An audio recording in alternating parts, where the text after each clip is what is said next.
Hi friends, எல்லாருக்கும் வணக்கம் and welcome to my channel. So இதில் வந்துட்டு லேபிள் வெப் சீரிஸ் எபிசோட் வந்துட்டு 10th அதை தான் நம்ம இப்போ பார்க்கணும். ஸோ லேபிள் எபிசோட் வந்துட்டு 10th வந்துட்டு என்ன நடந்திருக்கு அப்படின்னு கேட்டிங்கன்னா, வீரா குமார் அப்படிங்கிற 2 பேர் வந்துட்டு போன எபிசோட், அதாவது எபிசோட் 9ல் வந்துட்டு இறந்த மாதிரி காமிச்சிருப்பாங்க. தட் மீன்ஸ் அந்த செங்குட்டுவன் கேங்ஸ்டர் இருக்காங்க. ஸோ அந்த கேங்குக்கும் இங்க பங்கு சுரேஷ் அப்படிங்கிற கேங்குக்கு வந்துட்டு முட்டிக்கும். இந்த இடத்துல வந்துட்டு இந்த 2 பேர் வந்துட்டு என்ன பண்ணுவாங்கன்னு கேட்டீங்கன்னா, இந்த செங்குட்டுவன் அப்படிங்கிற கேரக்டர் வந்துட்டு போட்டாகணும் அப்படிங்கிற அந்த இடத்துல வந்துட்டு போவாங்க. பட் போற டைம்ல என்ன ஆகும், போட முடியாம வந்துடுவாங்க. அதுக்கு காரணம் 9th எபிசோடோட ரிவ்யூல இருக்குது. ஸோ அதை பாருங்க. இப்ப அதுக்கு காரணமான அந்த இடத்துல வந்துட்டு இவங்கள போடணும். யாருக்கு? செங்குட்டுவன் அப்படிங்கிற கேங்குக்கு வந்துட்டு இந்த வீரா குமார் அப்படிங்கிற 2 பேரையும் வந்துட்டு போட்டு தள்ளணுங்கிற ஒரு காரணத்தினால அங்க வந்துட்டு கொலை முயற்சி நடக்குது. இட் மீன்ஸ் அங்க பாதாளம் அப்படிங்கிற கேங்ல இருக்கிற மொத்த சின்ன லேபிள்ஸ் இருக்காங்கல்ல, ஸோ அந்த லேபிள்ஸ் எல்லாமே வந்துட்டு இவங்கள வீரா குமார் அப்படிங்கிற பங்கு சுரேஷோட ஆட்களை வந்துட்டு போடுறதுக்காக போறாங்க. ஆனா அங்கே வந்துட்டு ஒரு மிஸ்ட்ரியான வேலை நடந்திருக்குது. அதுவும் எபிசோட் 9 ரிவ்யூல இருக்குது, பாருங்க. ஓகே, இந்த இடத்துல இவங்க போடணும்னு ட்ரை பண்ணி அந்த இடத்துல 2 பேரும் சுருண்டு கிடக்குறாங்கல்ல, கத்தி குத்தோட வீரா அண்ட் குமார் வந்துட்டு சுருண்டு கிடக்குறாங்க. பட் ஆனா அங்க அதுக்கப்புறம் நடந்ததுதான் எபிசோட் 10. ஸோ இந்த எபிசோட் 10ல வந்துட்டு அவங்க சாகல, அவங்க உயிரோட தான் இருக்காங்க. பட் இந்த இடத்துல வந்துட்டு திடீர் திருப்பமா அவங்க திருந்திடுறாங்க. என்ன காரணம், ஏன் டக்குன்னு எப்படி திருந்துறாங்க அப்படின்னு கேட்டீங்கன்னா, அதுக்கான விளக்கம் வந்துட்டு 10th எபிசோட்ல இருக்குது. ஸோ மறக்காம போய் செக் அவுட் பண்ணி பாருங்க. இதாங்க ஃபைனல் எபிசோட், சீசன் 1ஓட ஃபைனல் எபிசோட் இதுதான். ஸோ இந்த ஃபைனல் எபிசோட்ல வந்துட்டு வேற விதமா காமிச்சிருக்காங்க. பட் ஆனா எனக்கு வந்துட்டு ஒரு கடுப்பான ஒரு விஷயம் என்ன கேட்டீங்கன்னா, ஐயா தியாகராஜன் அப்படிங்கிற ஒருத்தர் வந்துட்டு தான் இந்த ஹோல் எபிசோட்லயே வந்துட்டு ஒரு வித்தியாசமான ஒரு கேரக்டர், ஒரு வக்கீலா இருந்துட்டு இப்போ வந்துட்டு ஒரு கேங்ஸ்டரா இருக்காரு. அவர் வந்துட்டு அவரோட கேஸ் எல்லாம் முறியடிக்கிறதுக்காக நிறைய லேபிள்ஸை உருவாக்கி அவர் தான் எல்லா தப்பையும் பண்ணிட்டு இருக்காரு அப்படின்னு சொல்லும் போது வந்துட்டு தியாகராஜன் ஐயா அப்படிங்கிற ஒரு கேரக்டர் வந்துட்டு பயங்கரமா காமிக்கணும். பட் அந்த இடத்துல தியாகராஜன் ஐயா அப்படிங்கிற கேரக்டர் வந்துட்டு கொஞ்சம் டம்மியா காமிச்சிருக்காங்க. அவர் ஒரு வக்கீல்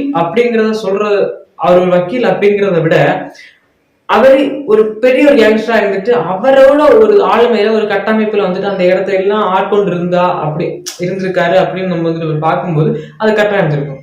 அந்த இடத்துல இவர் இங்க இருக்காரு, தனி ஒரு ராஜ்யம் அமைச்சிருக்காரு. ஸோ இந்த இடத்துல இருந்துட்டு எல்லாரையும் வந்துட்டு கண்ட்ரோல் பண்ணிட்டு இருக்காரு அப்படி. ஆனா இங்க வந்துட்டு அவரை காமிச்சது எப்படின்னு கேட்டீங்கன்னா, அவர் மக்களோட தான் இருக்காரு, கோர்ட்லயும் போறாரு, வர்றாரு, போலீஸையும் பாக்குறாரு, எல்லாரையும் பாக்குறாரு. ஆனா மிகப்பெரிய ஒரு போலீஸ் பட்டாளமே வந்துட்டு ஐயா தியாகராஜன் அப்படிங்கிற ஒரு கேரக்டர் வந்துட்டு தேடிட்டே இருக்குது. ஆனா அவர் கோர்ட்டுக்குள்ளதான் இருக்காரு, வக்கீல் கோர்ட்டும் போட்டுக்கிட்டு இருக்காரு. 167 கேஸ் வந்துட்டு இவர் மேல நம்ம பிரபா அப்படிங்கிற ஜெய் வந்துட்டு வழக்கு பதிவு செய்யறாரு. ஆனா உண்மையிலே வந்துட்டு 193 கேஸ் வந்துட்டு அவர் மேல அவரே சொல்றாரு. அதுவும் வந்துட்டு எபிசோட பாருங்க, யார் தியாகராஜன் அப்படின்னு புரியும். ஐயா தியாகராஜன். அப்ப 193 கேஸ் இருக்கிற அந்த ஒருத்தர் ஒரே ஒரு ஃபிங்கர் பிரிண்ட் மட்டும் வச்சுக்கிட்டு அதை தப்பிச்சுட்டே இருக்காரு. ஃபிங்கர் பிரிண்டாலதான் அவர் மாற்ற போறாரு அப்படின்னு நினைக்கிற போது, என்னடா இது, ஒரு முகமே தெரியாத அளவுக்கு ஐயா தியாகராஜன் சொல்லி பில்டப் பண்ண ஒரு ஆள் வந்துட்டு இப்படி வந்துட்டு சப்பையா சிக்கிட்டாரே அப்படிதான் இருந்துச்சு. அதுக்கு காரணம் வந்துட்டு நிறைய விஜய் சேதுபதியோட படம் எல்லாத்துலயுமே இருக்கு. உனக்கா இவ்வளவு பில்டப் அப்படின்னு வாரிசு படத்துல வந்துட்டு ஒருத்தனை கால் பார்க்க தெரியுமா, ஆண்டனி அப்படின்ட்டு. ஸோ அந்த ஆண்டனி உனக்காடா இவ்வளவு பில்டப் அப்படிங்கிற மாதிரிதான் ஐயா தியாகராஜன் அவரோட அந்த ஃபேஸ் கிட்ட காமிக்கும் போது நமக்கு அப்படிதான் இருந்துச்சு. சரி, ஓகே.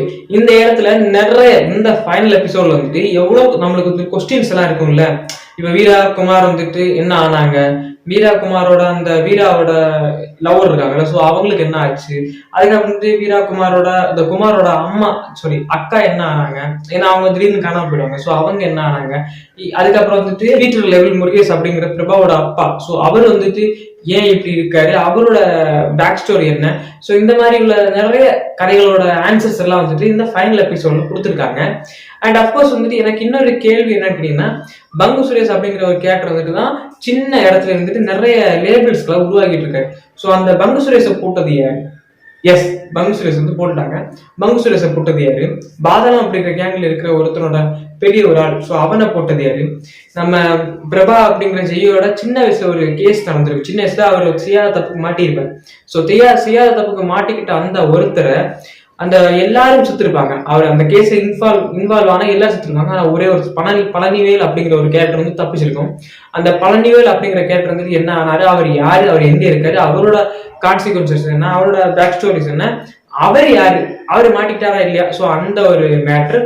அண்ட் இப்படி நிறைய இந்த சீசன் ஒன்ல எபிசோட் 1ல இருந்து 9 வரைக்கும் உள்ள ஒரு கொஸ்டின்ஸ்க்கு வந்துட்டு இந்த இடத்துல ஆன்சர்ஸ் கிடைக்குது.